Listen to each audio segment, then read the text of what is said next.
Let's check restream. It's frozen. Oh, fuck it, that doesn't matter. Right, I think we're ready. Okay. Oh god, I'm tangled up. Why is coming out my ass? Oh, right then. How do you want to start? Shall we just start? However you. Up to you, yeah. Yeah. Right. Well, whatever you guys want. Well, welcome everyone who's listening. We've got NY Patriot and Lux here from the Occult Rejects. How we doing, chaps?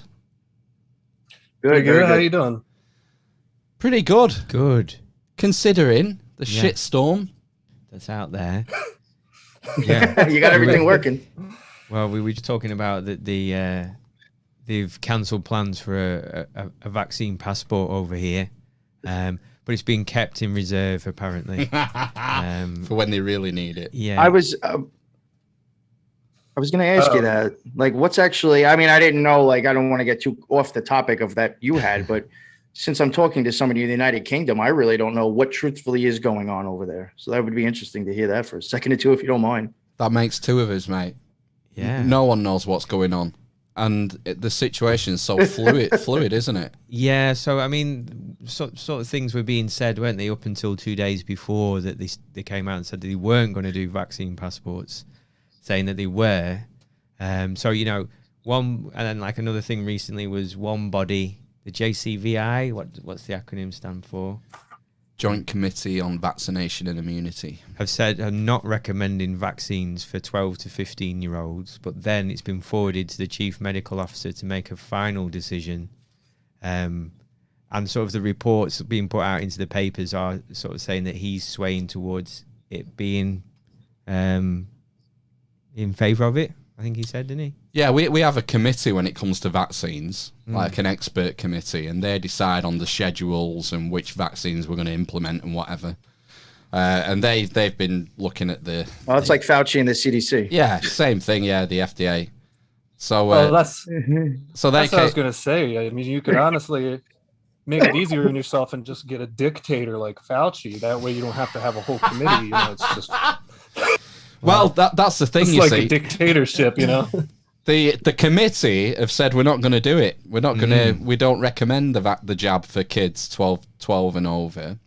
But the government have already decided that that's not the answer they wanted. So they've thrown it to the chief medical officer, and we're all expecting him to come out imminently and say, "Well, on the balance, we think that it would be in children's interest to get the pokey poke." And it would be the first time ever, wouldn't it, that it's been overruled, a decision, I believe. Well, I mean, talk about first time ever. I mean, I can't remember being locked in my house before. I suppose, I can't remember people being paid to stay at home. No. There's, you know, the amount of precedents that have been set over the last 18 months is terrifying to me. And, I mean, you've had a massive development just a couple of days. I saw the speech that Captain America gave on, was it Thursday or Friday? Oh, my God. Sleepy Uncle Joe. I think that was Thursday, yeah. Yeah. I mean, that must That's right, yeah, because I had went on a show Thursday night talking about that. Right. That whole situation. And I was talking about it, you know, from what, you know, my wife was told the next day at work that he can't just make the Department of Labor do what he wants them to do. That's not something that's going to happen overnight. But I really think the worst thing about what he was doing that night was making the 25%, which I think is a lot bigger, actually, of unvaccinated people seem like the enemy to people's life. Yeah, the language. Yeah, exactly. That's even scary. Threatening them. Yeah. That was scary shit. That was like watching Hitler come to life. I picked up on the language that he was using, and it was terrifying. And I would say politically motivated. I think he's got an eye on the midterms, and he's looking at scapegoating. He's trying to associate unvaccinated with Republican. Yeah. Oh, yeah. And conspiracy theory. Anything that, you know, conspiracy theory related. I mean, I know people who got the vaccination and they still don't agree with Mandos. They still don't agree with that. No, I can believe that. I mean, well, yeah, and the thing is, once it goes in, go on, I was going to say once they get this through, and they finally, their goal for all of this, in my opinion, is to make sure that they can track the locations of everyone who's got the application, and anybody who steps out of line, that boom, immediately shut off things like your bank account or access to food or grocery stores or essential services. And so once they can get the vaccine in, and then because the contact tracing was the first step, but the application that's on your phone is the end goal. And if that happens, we've gone really far over the edge, especially if the majority of the public accepts it. Yeah. I mean, even in New York, where I am right now, because I'm in the 5 boroughs, I cannot go to a gym. I cannot go eat inside of a restaurant. I cannot go to a movies. I cannot do any type of function that's inside of a place without a vaccination now. I literally have to go and drive 20, 30 minutes into Long Island out of the boroughs to be able to do any of that. That's fucked up. Yeah. I find it amazing, really, that it's kind of come down to that kind of thing, really. how far it's come. Yeah. In such a short space of time. It's like they're trying to cram through much of this agenda as they can within this window. Well, we've heard fucking Klaus Anal Schwab talk about it, haven't we? This unique window of opportunity. Yeah. So, for his fucking great reset, and it's the old "don't let a good crisis go to waste." Yeah. But we've sort of had a stay of execution because I think it was in July when Bojo the Clown, our dear leader, announced that we were going to have this vaccine passport system, and it was just going to be for nightclubs, and then it was going to be sports stadiums or large events. And I think pretty much from the time he announced it, I was sort of saying on here and that this is probably just coercion for the young people. People over the line to acquiesce and take the magic juice, and so and that seems to be how it's panned out. And that at the 11th hour they've decided to step back. But we've got Macron in France, we've got Biden in America who are rolling forward. So that leaves me to feel that this is just a stay of execution, and that, like what you were saying, Lux, that this is all part of the plan. Digital tracking, contact tracing, social credit score, tying a digital central bank currency into that, and you're absolutely fucked. And there's no way back. Right. And I mean, it's something me and my wife were talking about the other day. It's just, so much hysteria. If you look at the news, it's every single article, every single, YouTube channel for CBS, ABC, every single day. It is nothing but just, and I'm sure it's the same way for you guys over there, stuff like the Daily Mail. Yeah. But I mean, just the constant new updated stories about the vaccine and how safe it is. And I mean, they do the same story over and over and over again. Oh, it is. Just creating all of this fear. And I mean, and then we were sitting there and we don't know anyone who's even gotten severely sick from it. So, I mean, all this time later, I mean, if it was really that dangerous, I mean, at least what I know about pandemics, I should at least know someone who's gotten seriously ill from it, And the great thing about I was even watching something like. Go ahead. I was just going to say the great thing about the propaganda in our country is that we're paying for it as well. Because I pulled the stats. It was about two podcasts ago. The last podcast, the one before. And the UK government is now the number one advertising spender in the UK, followed closely behind by Public Health England. I think they were 5th place. Knocked out Unilever and fucking Nestle and all the rest of them. So we're paying for ourselves to be propagandized. It's fucking wild. Yeah. That's fucking insane. Wow. Yeah, it's not too much different here either, because we have Obama, he lifted the propaganda against American, I guess it was like somewhere in the law that you couldn't use propaganda directly against American citizens or the general public. And he let that expire. So now after him, it's totally legal for them to do propaganda against the American people. And it probably is honestly taxpayer funded too. So it's not that far off from you guys over there. Yeah, that was the Smith-Muntz Act, wasn't it? Yeah, something along those lines. I think. I'm sure I've heard the odd man talk about it. You know, I'm surprised. How come Trump didn't reinstate that, I guess, or add time to it? I don't know. Good question. I mean, trust the plan, though. I was going to say where you two fall on Trump, because there's sort of division. There are people who think he was going to be this savior, and other people who think he was a charlatan. No fucking savior, no. I would still prefer him over Biden, but he's not no fucking savior. He's not saving anybody. Agreed. And in my opinion, I'm going to put it this way. I think the whole situation was to give us a president that, bitch ass motherfuckers hated and cried about, so then they could beg for fucking socialism. Yeah.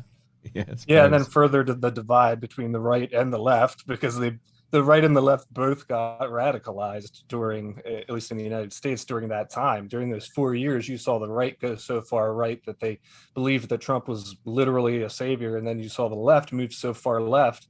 I mean, that they went literally crazy. I mean, you could see them screaming in the streets.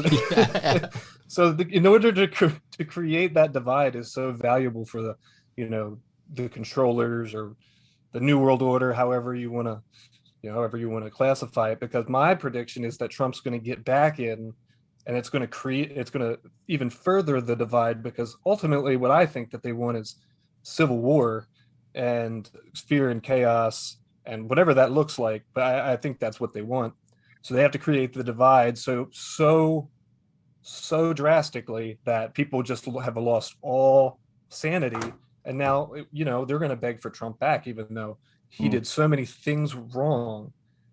People are just after Biden, Biden or Trump's going to look like, the best president ever. So people will just worship him to come back. It's funny because even think of it this way. I mean, if there was, sorry, it's all right. We've got a bit of a delay, I think, but it's all right. Carry on, NY. Yeah, for sure. For one, there's two things I want to talk about. One, if you think about where we got this vaccination from, all right, it's here now. It's too late. But if Trump didn't have Project Warp Speed, there'd be nothing to mandate on people. You know what I'm saying? And another thing, like Lux was saying, in my opinion, I think they want a civil war. And the crazy thing is that if you push people hard enough, whatever type of military there will be for after the fact, they won't need to do anything probably for a week, because we'll be killing each other for that long before they need to even come in to take out the rest of us. I remember back in November, right before the election, I can't remember we had someone on from the States, and I remember saying, like, I'm afraid of what's going to happen in your country if Trump wins. Because I think, that I was at the time, I was thinking that is going to drive the left so insane that all bets are off. Yes. And yes. But luckily, you got the most popular president ever. Exactly. The most votes ever. Absolutely, Captain America, the most votes ever. I mean, it's a hell of an achievement. It was for basically a reanimated corpse. I think a reanimated corpse has more coherent thought processes. Come on, man. I mean, hell, even in zombie movies, they could make it all the way up a flight of stairs. Yeah. They got zombies that can walk better on Walking Dead than that fucking guy. I mean, you're laughing, but imagine how paper thin his shins are. Do you know what I mean? He just sheared the skin off his shins doing that. Falling down the... it was the elevator coming out the plane, wasn't it? Or was it video I saw? Yeah, he was going up to Air Force One, wasn't he? And he fell up the stairs 3 times, I think. Do you think his days are numbered? Do you think they're just waiting to usher Kamala in? Yeah, that's what NY and I were talking about the other day. Is it seems like that's a perfect plan.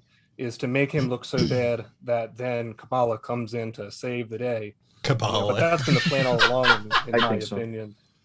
Yeah. When was the last time that happened? Kamala is going to come in and save the day for them. Yeah. When was the last time a vice president took over? Was it JFK? Yeah, I presume it was Would it be? JFK. It might have been. Right, okay. Yeah. Go on, sorry, were we going to say something? Well, that's then, Lux? arguable under George Bush Jr. too. Yeah. Yeah, that was Cheney, wasn't it? Was that Dick Cheney? Yeah, so I was going to say he ran most of that presidency, really. Yeah, and that's pretty topical with it being the 12th today. I mean, you're in New York, NYP. I mean, what was it like there yesterday? Were you out and about and seeing what was going on? And Yeah, I was out and about. I could say I honestly really I mean, I was a little worried. Maybe there was a couple of times something might have popped into my head, because I'm not in Manhattan, but I am in the 5 boroughs, and if something was to seriously happen, I might be affected by that, Yeah. So I did worry about that, but I mean, it seemed to be same day as usual. it's funny, the media has been saying for the last 20 years on 9/11 that there's an imminent threat of a terrorist attack, and they've got it wrong so far every year. Nothing's happened, has it? No, thankfully. Well, Yeah, that's just to keep the narrative going, to stoke the fear, And even then, you look. I mean, it's so crazy to see the narrative here in the United States. I saw more propaganda yesterday. I saw more articles yesterday that were saying the 9/11 museum is racist and Islamophobic, and the entire country got turned into Islamophobes after 9/11 and how it did irreparable damage. I saw more articles like that than talking about the actual event of 9/11. Wow. really? That's interesting, isn't it? Mm-hmm. Yeah, I've even seen shit about them talking about how we view people because of 9/11 now. It's fucking sad. See, I remember quite vividly, there was sort of, in the immediate aftermath, there was like a flooding of, I would say like a flood of goodwill towards America from the international community. Do you remember that, Matt? I seem to, yeah. I think so, yeah. And people out on the streets singing USA and stuff. Maybe this is just programming and it didn't even happen. I don't know. Fucking hell. Maybe you have been. I don't know what's real anymore. Yeah, really. Well, it's funny. That I sounds even like had sort of somebody on my show rewriting history. Yeah, it's a Mandela effect. So, yeah, I mean, at first they got so much done with the Patriot Act, and now it's just them using the exact opposite approach. Is now saying that we're all Islamophobes and that we have a more serious problem with systemic racism than we do terrorism, and they just use those events for so many different opportunities of propaganda. yeah, it comes back to sort of the military industrial angle as well, doesn't it? And the power of the lobby of the defense contractors and such, just to try and make hay and make the most they can out of horrible situations like that. It's distressing, really, isn't it? Mm-hmm. Right. Yeah, I want to add on to something Lux had said. The whole, thing with now and then. I was even saying on a show yesterday, I mean, if you think about it, 9/11, we had, in my opinion, obviously what happened is not the way it went down. I believe, totally different, which I think we would all agree on that. But if you think about it, then we were scared of terrorists, the war on terror, the war on somebody I can't see, the war on something I don't know when it's coming. It's over there somewhere. I can't see it though, but I'm scared to fucking death in my head now. And 20 years later, the same fucking thing. Scared to death of something we cannot fucking see. Yeah. And now people are offering to give up their rights for that instead of the government saying, well, we're going to have to take away someone for your safety. Now people are asking for them to take it away. because they want safety because they're mentally imbalanced and have irrational fears. Yeah, well, I know what you're saying. I have a lot of sympathy for people who, some people, they take in this and I feel like they're victims in some sense. The people who have this immense level of fear, they can't sort of go to the website and look at what the actual fatality rate is for this thing, whatever it is. But they just soak up this messaging constantly, and they're told to be afraid. We had some really horrific posters, didn't we, in our country at bus stops? The one where it was like an old man's grey face with the nasal cannula in, and and videos as well. Videos, but what was the hook line? What was the catchphrase? Oh, I can't remember. It could be you, probably, right. Or something, wouldn't it? Yeah, probably. Yeah. I mean, it's just it could be you. Oh, like what are you doing? Or like what are you doing to keep people out of that kind of thing, wasn't it? Yeah, putting the onus on people to behave a certain way, and we have something called the Behavioral Insights team, which works closely with Number 10, and it's behavioral psychologists it's populated with. And they know exactly what they're doing. All the messaging you get from official sources is very carefully crafted for the utility that it's been made for. It's no accident. The words they choose are chosen deliberately. And I wonder if this has some links to what you two guys have been doing with the occult stuff. Is there a sort of does this power of words have a link to occult practice and magic? For sure. Yeah, absolutely. Yes. I mean, I even think 9/11 and COVID was a psyop anyway. It was all through magic, in my opinion. Because it seems to me that they're both rituals. We're complete noobs when it comes to occult stuff. I mean, I've read bits around the edges, around theosophy and other esoteric subjects, and I've never really got into occult practice, although we've spoken to a few practitioners, haven't we? Yeah, I mean, those were the only two sort of insights having into the occult. Yeah. Really. So, I mean, I don't know. Maybe you could tell us a bit more about how practically it works. How does this power of words, how does it happen? Why does it happen? I would honestly say when it comes to a lot of the occult, people many times think that it's like Harry Potter with the wands, and we've said this a lot. Magic is there's many things to what magic actually is, but one of the major components to magic is the ancient and deep understanding of the human psyche. They have figured out psychology in such a deep way, like these dark magicians that, in the New World Order and things like that. They're able to use colors, which is corresponding to frequencies, even sounds, the way something is worded, letters themselves have values, numerology wise. And then it's just, they have a deeper understanding of those principles than the public does, and so they use it as a weapon against us for manipulation and to form the entire public opinion. Yeah, and I guess a lot of it works subconsciously on the populace, does it?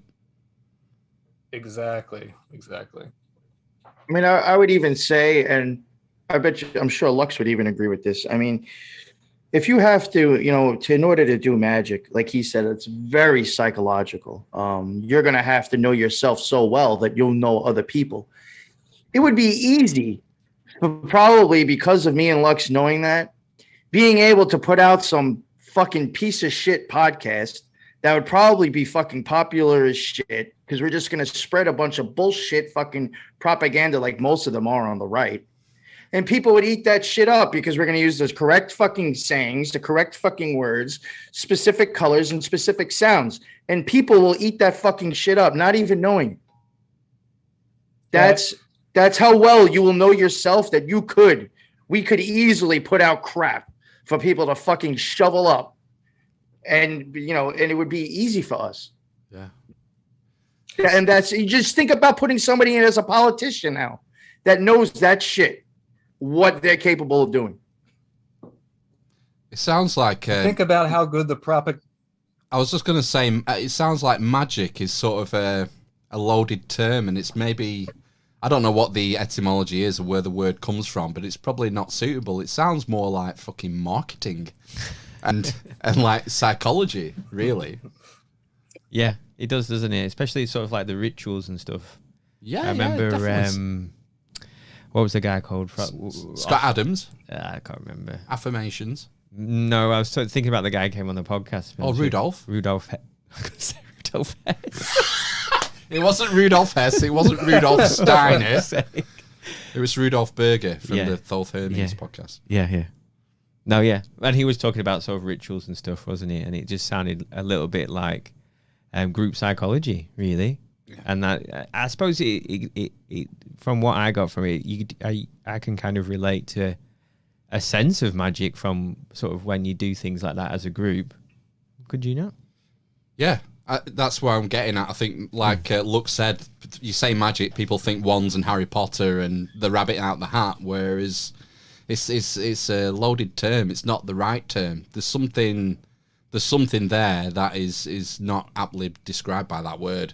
No, it's got too many other connotations, historical connotations that we can't get away from. Yeah. And then, the thought or the intention of whatever your ritual is, you're going to integrate corresponding symbols into that maybe align with, planetary powers or things like, just take 9/11, for example, right? So it's the Twin Towers. Well, in the occult, you have the two pillars, right? So these pillars represent, goodness versus, or light versus dark, I guess would be a good analogy for them. But they represent balance, sort of just like in Star Wars, where you have, the Sith or whatever, and then you have like the Jedi. So that's, as far as 9/11 is concerned, that symbology of them knocking down the towers was them knocking down the old order, the old way of things, to create the new order, a new aeon or a new age. So it's collapsing the two pillars, which represent stability, because they, they're direct opposites of each other. So when they take the Twin Towers down, it's the insinuation that there's no more order. This is a new order, and it's going to be under the order that we decide that it's going to be, and it's going to be chaos. Mm-hmm. Yeah. I would even say, like, even looking at one thing that I love to bring up, just the flight numbers, in my opinion, is fucking sketchy. You have Flight 93. 93 is the numerical value of the word Thelema. That is a way, when I was an active member in the OTO, we would greet each other by 93. Fucking you have Flight 93, then you have NY. Just quickly, just for noobs, just explain Thelema, OTO, Crowley, because some people probably never heard of the term Thelema before. The Ordo Templi Orientis, that is the OTO. It was a secret society that started off in the early 1900s. There is supposedly, rumors or things written in books that it started before then with an unknown name or under a different name. That I cannot tell you. I don't know. Speculation. Could be true. But Theodore Roos, and again, I'm going to have to write this, guys. I always forget there's like one or two other people that were kind of involved. I forget their name. But he started it. It was an offshoot of Freemasonry, actually. If you were a Freemason, you automatically could convert over to whatever degree you were equal to. So it was actually associated with Masonry.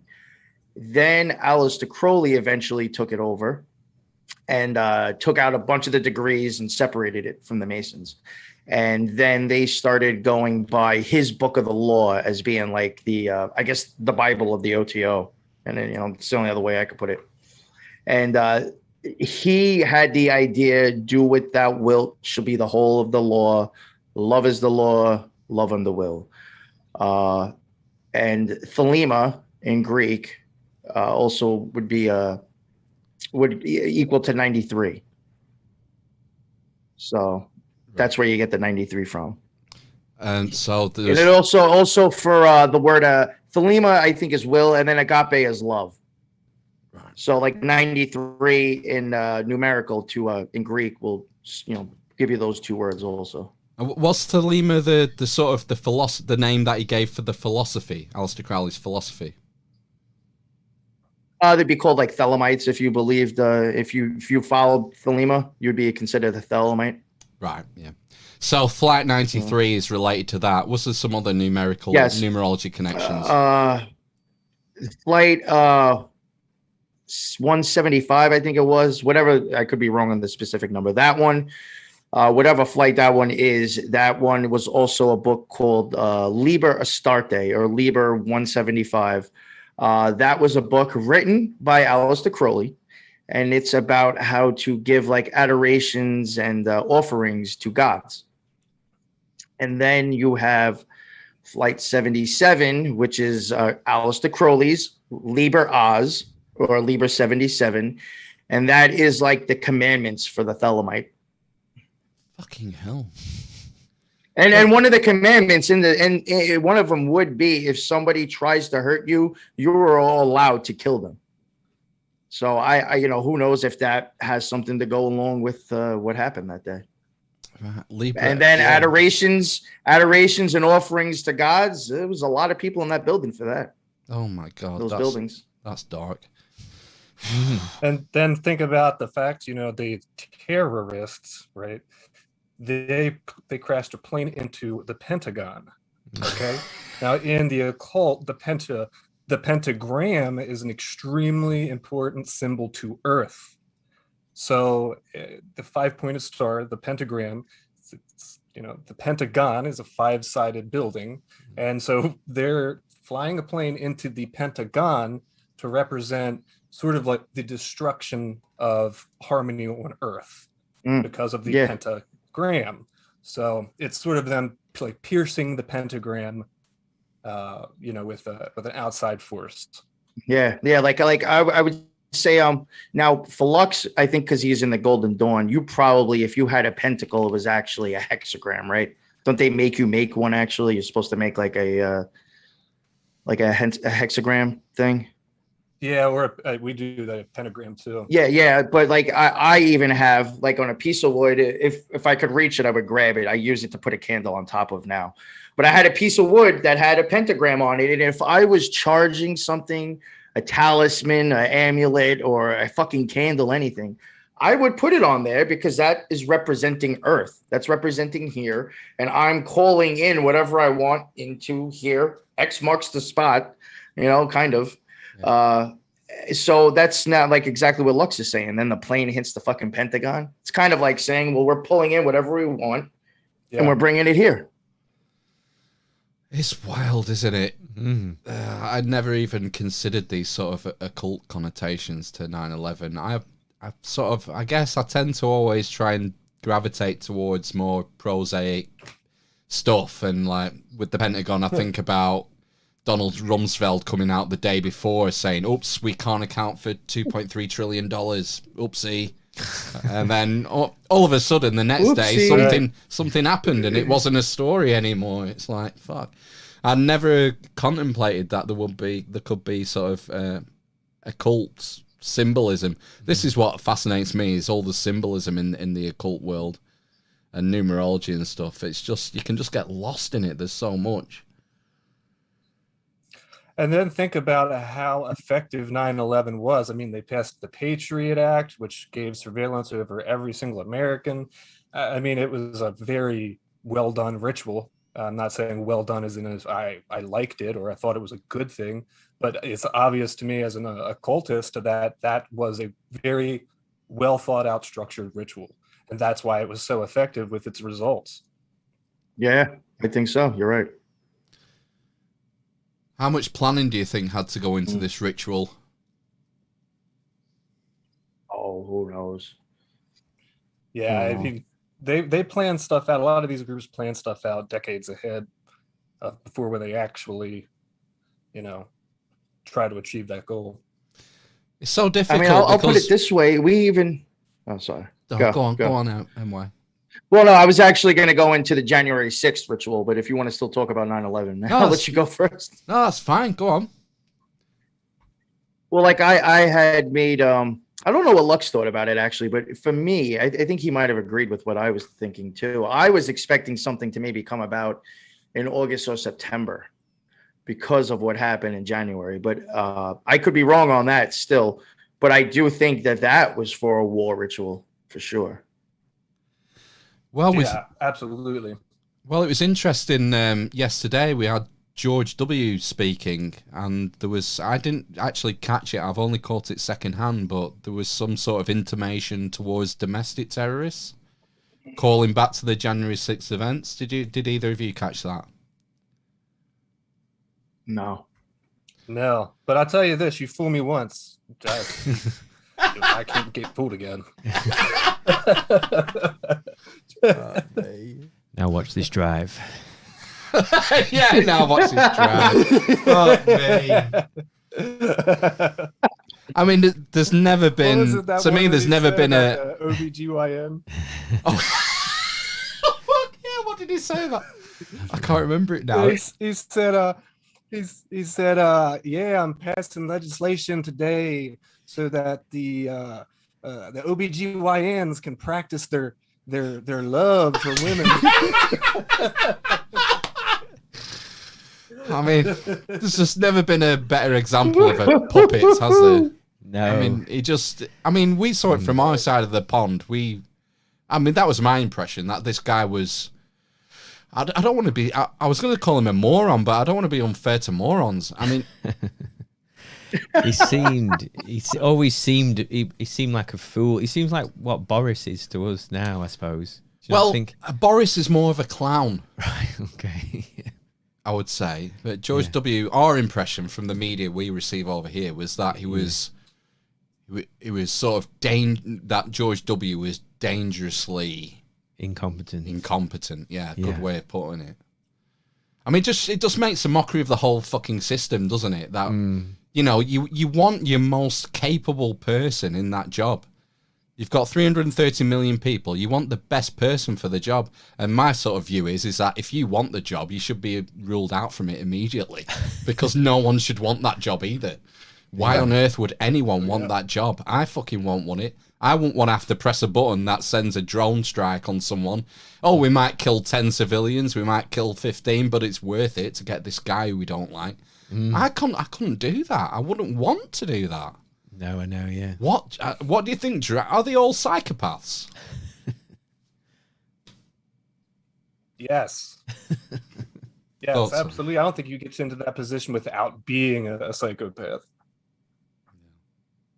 Or extremely disassociated, which could do the same thing. Being able to sort of compartmentalize things in your head, to sort of push that over in your psyche somewhere and not think about it, because watch this drive. Exactly, yeah. Exactly, yeah, that's a perfect example, isn't it? Yeah. Fuck me. I don't know how they can sleep at night. You look at Joe Biden, right? So he does a terrible withdrawal, which in my opinion is absolutely on purpose, to rearm the Taliban so that we can go back into Afghanistan for another, 20 years or something like that. But, so he strands all these Americans, and then he does a drone strike where he said, oh, well, we got the terrorists that were plotting it, and the bombing at the gate of the airport. Then come to find out that it was not terrorists that they did the drone strike on, but was actually aid workers who were lifting water bottles into the back of the car, and our military thought they were bombs. So they killed, I think it was like 11 children or something got killed during that attack. 7. A bunch of aid workers. I think it was 11. Yeah. I think it was 11 or 13 in total. 7 children. Yeah, and he was loading water bottles, and they sent a Hellfire missile. And what is Biden's reaction to it? This is how you know he's a psychopath, because if you knew that you had just done that, even by accident, you would do a statement to the public. I am unbelievably sad of the lack of the intelligence community. We got this one wrong. But because they have no empathy, he's out there cheering it on like it was a really great thing that he just did this. And it's like it's his equivalent of watch this drive. Yeah. What do you think of the alternative theory for the arming the Taliban, that they've maybe left that as a landmine for China when China decide to roll the Belt and Road Initiative through Afghanistan, that they've got a well-armed Taliban there with a load of C-130s and Black Hawk helicopters and stuff? Do you think that could be a motivation? Never even thought of that. Yeah, I could be. It's because it's 3D chess, isn't it? Yeah. Well, and then you give all of that hardware, military hardware, to the Chinese. I mean, they're going to back engineer it. You know, we left more Black Hawks over there than most countries have. So 33. Yeah, right. 33. 33s. And there was something else they left 33 of also. Yeah, it was one of the planes. But you know what's funny, guys, is that I look on, TV and all of this stuff, and you see the guns that we left behind. So I'm former military, and I like guns just as a hobby. And I'm telling you right now that the guns that they have are nicer than anybody's guns that I know live in the United States. So they're trying to take our guns away, while meanwhile giving the Taliban a gun that's probably 5 times more expensive than the one that I have or any of my friends have. Yo, you want to hear something? This is how fucked up this situation is. They left all those guns over there for those motherfuckers to use. And I go to get a fucking rifle yesterday. And just because I live in the 5 boroughs in the city, I need a fucking permit for a rifle, not even a handgun, for a fucking rifle or a shotgun. I can't even go into a store and arm myself right away with the right that I have in New York. I cannot go buy a fucking gun when I feel like it until I have that permit. That's fucked up. Well, but meanwhile, the Taliban has that stuff. Yeah. And then you get these libtards out here that cry about this shit. Yeah. You get these leftist morons out here that think that New York needs stricter gun laws. Well, since you've never tried to buy one, maybe you don't know what the fuck they are, but it's not that fucking easy to get a gun in New York. So these pussies need to chill the fuck out and calm down. I mean, we have a completely different experience in the UK. We gave up our guns a long time ago. Did we have them? Yeah, I'm sure we did. Did we? Yeah. Oh, okay. I don't know when. Yeah, why? Super Soakers. Well, yeah. I mean, it's not widely available. It's mainly kind of shotguns, isn't it? Yeah, you can know. You can have a shotgun for hunting, and that's about it. Yeah. And it's got to be locked up in a case. Yeah. You have to be inspected. The police come around and inspect your gun case. Allegedly. Well, allegedly they do. Okay. Yeah. There's a YouTube channel that I follow out of the UK, and this YouTube channel, they upload videos about airsoft rifles. Okay, so just hobby rifles, things that just shoot pretty much compressed air and these small little pellets. Do it for like squirrel hunting or something like that. They have marked his channel as being promoting firearms or something like that crazy in the UK. And they apparently went to his house to talk to him about this because he was uploading videos about airsoft guns. Well, this is what happens when just look at Australia. They gave up their guns 10, 15 years ago after a mass shooting.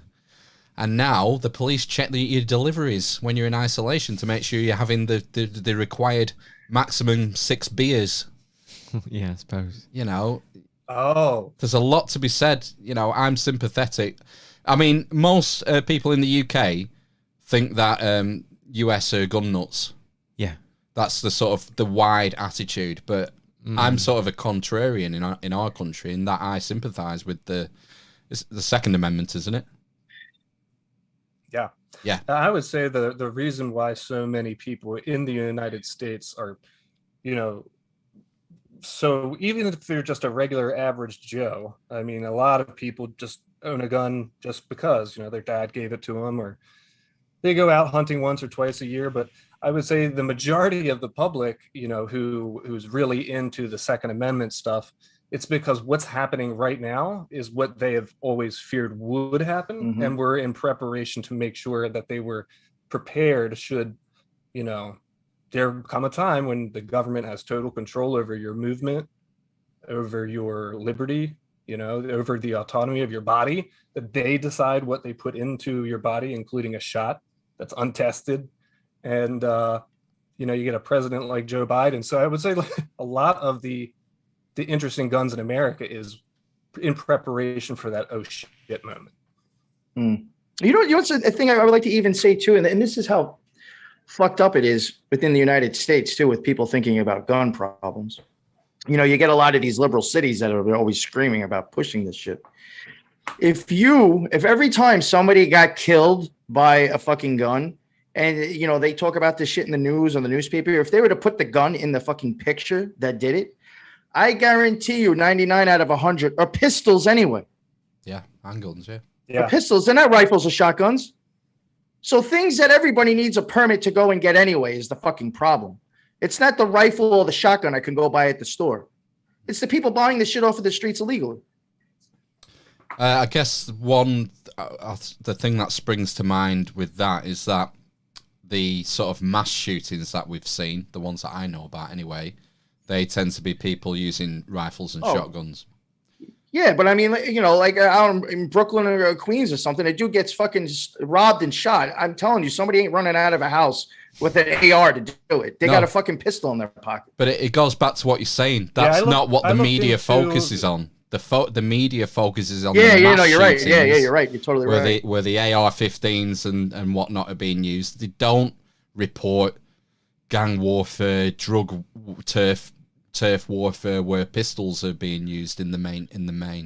It's just a bias of the media reporting is all it is. I mean, in New York, you can't even buy an AR. If I wanted to go get a rifle, I cannot buy an AR in New York. It can't even have a handle on it. Right. I mean, people don't realize some places how strict the gun laws are, but yet they push this shit and scare people with it. It's all, you know, just more psyops. Yeah, and it's the wording too, because when you look at mass shooting, what you would think is that if it's going to be classified as a mass shooting, then it has to be a big number of people, right? Maybe 10 plus. It's actually not. The criteria for a mass shooting is above 3 people. So even in gang-related shootings, things like that, we never hear about it because there are more homicides in mass shootings with pistols than there is with long guns. It's just the media decides which ones to focus on so they can drive a narrative. So, sorry, just to clarify then, for me not knowing anything about guns or anything, is it easier to buy a pistol then legally than it is to buy sort of like these rifles, these ARs or whatever they are? No. Right. Okay. So it's just it's not easy to get anything. Yeah. Right. Okay. Yeah. I mean, I will say in New York, if you live out like in Long Island or upstate, I know somebody because they own their own business, they got a gun permit, but it's still not that easy to get a pistol permit. If you live in the city, you're fucked. It is so hard. Right. Yeah. Same way for me. I mean, it's just the process is so lengthy. In my state, I can actually have a viable threat against my life, and I still can't get a pistol within a week. I have to wait months and months. I mean, this is going to be a credible threat, and you still have all of these hoops to jump through, all of this money to pay, and then you have to wait all of this time before you can get it.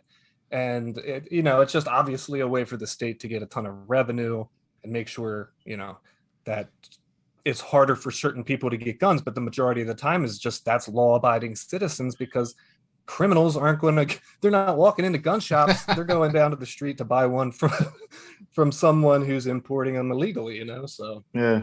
And then I got to pay $180 to do the application if I want a fucking rifle. It's money too, just money.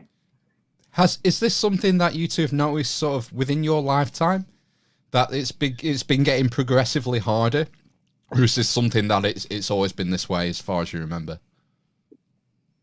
For me, well, What are you talking about on the gun aspect or on the way society is right now? I was just talking about guns.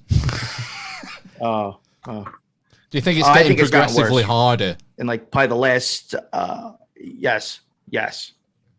Yeah, and I mean, I grew up in a really rural area, and you know, the culture inside of those areas in the United States is you learn to fire a gun for many different reasons, and it's just sort of a cultural thing because you go out hunting with your dad, or you go target shooting with your grandfather, or you know, it's more of a culture of learning to be self-sufficient using firearms to gather food and things and like how that. to use them correctly too. Right. And so you see it from a really young age. I mean, I had a gun in my hand at a very young age, and it was always instilling this you know, very, very strict rules that you do with firearms. So from a very early age, you learn not to put your finger on the trigger while handling a firearm or pointing it at anyone else. And so, you know, that type of responsible gun ownership, I would say, is the vast majority of Americans. And that's the culture of why there's so many guns in the United States. And then they've tried to flip that to then, you know, make the gun the reason why there's so much violence instead of the deterioration of our culture and society. And so then it makes it harder for you to get guns, but it doesn't solve the problem of why there's more violence. But then it's taking the more of the guns out of the hands of good people. Just going back to the Taliban, I don't know if you noticed that with the press conference the Taliban were doing, but they've had a bit of training as well regarding the index finger. Did you notice they're keeping the index finger straight in all the press conferences? It's almost like they were trained by the US military. Sure did. I was about to say the same exact thing. They've got awfully good trigger discipline. Yeah. I mean, look, they definitely don't look as though they, you know, have had the best training in the world just visually. But when you see the way that they're carrying around guns, it definitely looks like they were trained. I mean, reminds me of some stuff from the U.S. military, in my opinion. Well, the military was probably the one that left them that blow up jet to pull to make it look like they were trying to get on a plane to go home. Oh, the inflatable jumbo. Yeah. And again, another psyop. People believe, like, listen, do you think you have a better chance by hanging on a plane and making it to the United States than dealing with the Taliban? I'll take my chances with the Taliban, actually, than thinking I can hang on to a plane overseas and survive the land. Matt, I mean, who the fuck buys into this shit? Really, think about it for a second. When the Taliban got to Kabul, there was a video that came, and it's on the runway, and you see this I think it's a C-130 transport, and it's coming towards the camera, and there are all these Afghans running, waving their hands, running along it. There's a guy sat on it texting, sat on the fucking side of the plane texting while it's taking off. Yeah. But you look at it, and it just looks weird. You look at the windows, and they look plastic. Yeah. It doesn't look right. I mean, I was on a show called the Dead Trust podcast. I'm not trying to plug them or anything, but I was on a show with them. And one of the guys there had experiences working around planes. He had even said, by the time that thing is moving like that, anybody near the engine, in front of it or behind it, is going to get either blown away or pulled in. He says that was impossible for people to be standing next to that. Yeah, one thing, I mean, I don't even know how I feel about that clip because I haven't really had too much time to really review it. But when I did look at it, it seemed suspicious to me that I've been around a C-130 transport, and those motherfuckers are loud. I'm talking so loud, it's just absolutely deafening. And I don't see anybody cover their ears, which I find really weird. No, the guy's on WhatsApp. He's sat next to the engine, just texting while it's moving. I'm kind of with you, Lux, in that it's only a very short clip. It's only like 6 or 7 seconds. You can't take away, I can't be definitive about what's going on there because it's fucking magic, probably. But I'm with you. I'm suspicious about it. Well, he was just on the wing of the plane checking his Tinder before he left the country, just to make sure he wasn't missing out on anybody before he left. He's like, fuck, I might be able to squeeze one in before I leave. Fuck. Oh, man. Oh gosh. Oh well, we hardly talked about any. We've nearly come up to an hour already, and we've hardly talked about any magic. We've hardly learned anything about magic as usual. Well, yeah. Anything you want to ask about magic? We've got two I'll tell you what. Do you still both practice? Because I know you've both left. No, I left the orders. NY, you sort of cold turkey, not practicing anymore. Well, I mean, meditations, yes. I mean, believe it or not, honestly, because of what's going on in the world today, I have thought about doing vanishings again. I just don't know which way I want to go about it. Okay. What about you, Lux? Do you still practice? I would say I do a good amount of meditation still, a good amount of yoga. I will do certain practices that I think are important, like, working with incense or sage just to sort of banish certain areas or, clean certain areas from built up spiritual energy. Because it what sucks. I still do that, actually. I still do that.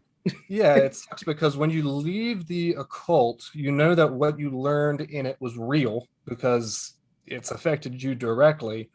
And then you get out, and it's like you have these tools, but it's like you don't know if those tools have been tampered with. Like you all the stuff I learned in the Golden Dawn, I don't know if the rituals that I was given were authentic, or if there's one or two little things in there that actually is sort of like a double-edged sword, and I'm actually hurting myself more than I am helping myself. And so with having those tools, it's like sort of useless because you don't know how they've been tainted. So, we've even talked about potentially down the long run revisiting things and making some rituals ourselves, but that process is so long and so arduous. So yeah, I love what Lux just said there, because this is something I've even wondered, like, and this is why I said I'd be interested in doing banishings. I'm just not exactly sure yet, because like, how do I know? I would normally use the lesser banishing ritual, the pentagram, and then if I wanted to step it up and do planetary energies and remove them, I would go to the lesser hexagram. But like, how do I know that those rituals themselves, the way I've been taught to do them, don't already put you in a space you don't want to be in? How do I know that's really the best thing to do what I'm looking to do? So, and I think that's a good point what Lux was saying. Like, how do you know these things aren't tainted? Like I'll say sometimes I think the best way to describe the OTO and the Golden Dawn and then magic or God, I would say the light bulb you can look at as being the source. And then the OTO or the Golden Dawn or the Temple of Set is whatever shade you decide to throw on top of it. It's not the true source. It's just that shade or that version of it. Right. It's like the lens that you see it through. And it's really weird for me because I mean, yeah, just knowing that you have those tools and not knowing what to do with them and if they're even useful anymore, it's just, yeah. I mean, there's definitely stuff that was involved in both the OTO and the Golden Dawn that we saw that we really didn't like. And I mean, for an example, they told me when I first joined the Golden Dawn that by doing the rituals that I did every day, that I would begin to see things in my general area that were not of the earthly plane, but they were of the neighboring plane next to us, right? So they warned me in saying, okay, look, after you do this for a while, it's not going to be very uncommon at all for you to see things run across the floor that maybe aren't here on this plane, but are intersecting with your plane and the planetary plane because you've opened yourself up to the spiritual plane. And so after time went on, I mean, I'd be sitting on the couch and I'd see something that would move across the floor visually. I could see it. And it often took the form of like animals and things like that. And I mean, they kind of mark it as that, wow, you're doing such a good job and you've been doing it for so long that this is good. It shows that you're actually progressing. How do I know that that's what that actually was? How do I know that I wasn't actually being interacted with an entity or some energy that I didn't know what it was, but because I've now just made itself like a light bulb, with all of this energy, well, mosquitoes come to light bulbs and we know what they do. They suck your blood. So how do I know that what I'm seeing is a positive thing and not a bad thing instead of them congratulating me for it? So That's even a thing that which is one of the reasons why I'm not like keen on social secret societies anymore. I had even said to Lux, I had certain magical experiences that I may not have understood right away, or that scared me, or just took me back a little bit. If I had been let's say like in the OTO and was still an active member at that point, I could easily have had somebody else tell me what my experience was if I was to tell them. Like, I'm confused. I don't even know what the fuck happened. Maybe it was astral travel. I could be telling somebody there and they might know exactly what I experienced and could tell me a completely different lie. So I can be manipulated now going forward. This is, and I do believe that happens. I guess this is the rub when it comes to an organization or an order, is that your reliance on the people in the there's a hierarchy is generated, and it's based on some sort of philosophy or writing or a collective wisdom, however you want to describe it, and it's open to interpretation in a lot of senses. I'm wondering if you can, as sort of practitioners, can you go back to source in some way? Can you go back before the Golden Dawn, before the OTO was started? Can you look at sort of, is there like an original text or original philosophy that you can draw inspiration from to try and formulate your own way forward?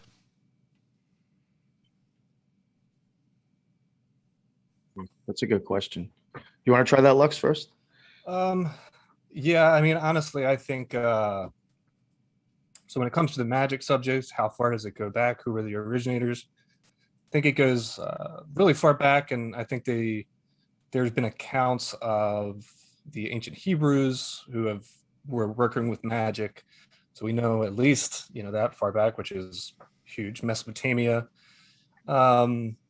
Babylon. So magic has existed or has been discovered for a long time, and so those systems, as they've been learned through the centuries, what these secret societies have done is they understand the system, but they give you a certain version of the system that they want you want to have, which maybe limits you for some one thing or another. You take a look at even high level Freemasonry. I mean, when you get to the top of free level Masonry, even at the very top, they sit you down and they're like, hey, we've actually been telling you that this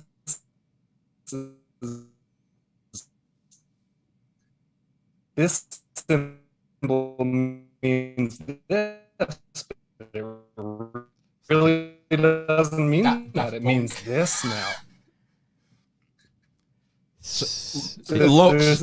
Lux, just repeat that when you were talking about getting to the high level. That after... Can you hear me? Yeah. Hello? Yeah. Hello? You're just talking you about when you get to the high levels of Freemasonry, and then Can you guys hear me? And then down and say something. Yeah. What did he say? Well, they tell you, okay, they say you have that. It means this now. So it's just always this bait and switch, them to be able to control sort of what it is that you're always taught, even to the highest levels. Yeah, I will even say I've had a Freemason get in touch with us because of stuff that they have came across on our show, and he has even told me that when you do get high up, No. What? They've gone. I was just going to reveal the secrets of Freemasonry. Your internet must have gone off. Oh, they're back. Oh, are they back? What happened then? I don't know. It's just like the. I think Lux has dropped out. Look, you are the host now. I'm still here. Can you? Oh, he's still here. Oh. Still here. Oh my gosh! Yeah, we're still here.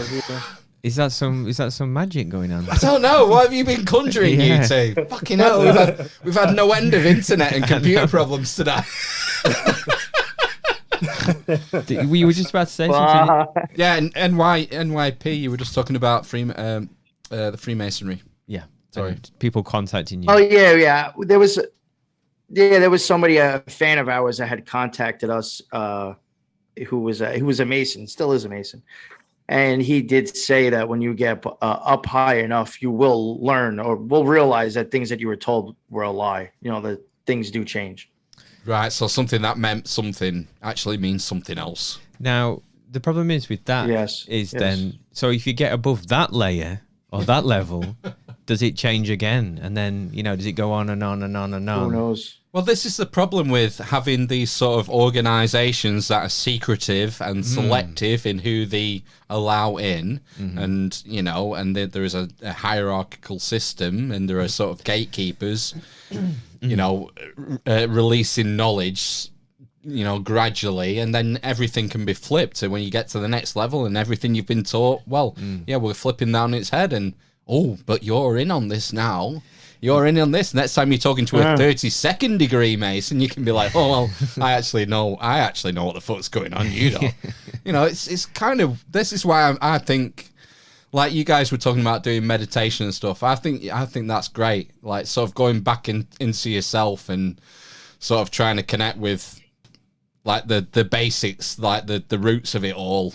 And sort of, it's admirable that you sort of, you're chucking out all this stuff that you're hearing from various secret societies and saying, I'm going to sort of try and do it on my own and just try and make sense of it as best as I can. And at least I know in my heart that will be pure to me for my experience. Am I getting the gist of it there? Yeah, exactly. Yeah.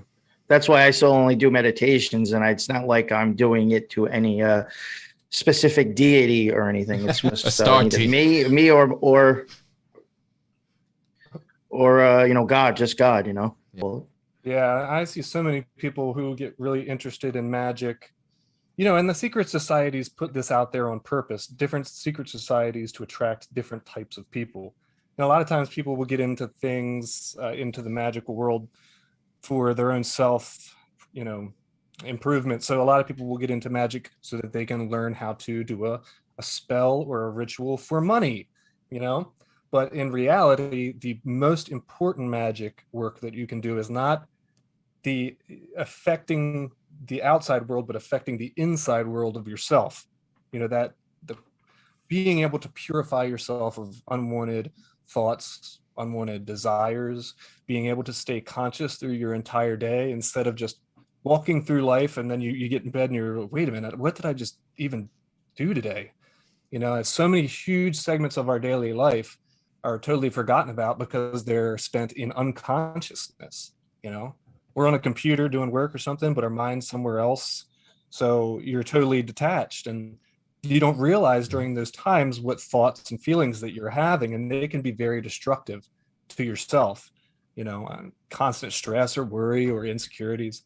So to me, the most important magic that you really can do is that internal audit and that figuring out how to make yourself the best person that you possibly can be and how to affect the people around you in that same way.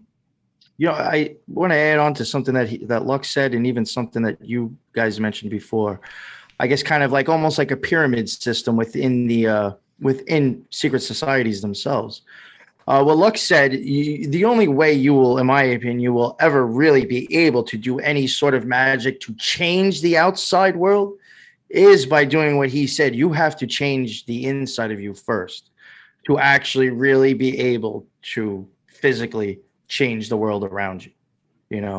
Now in secrets, from my experience now in the OTO and from the lodges that I've been to, was extremely liberal and extremely left.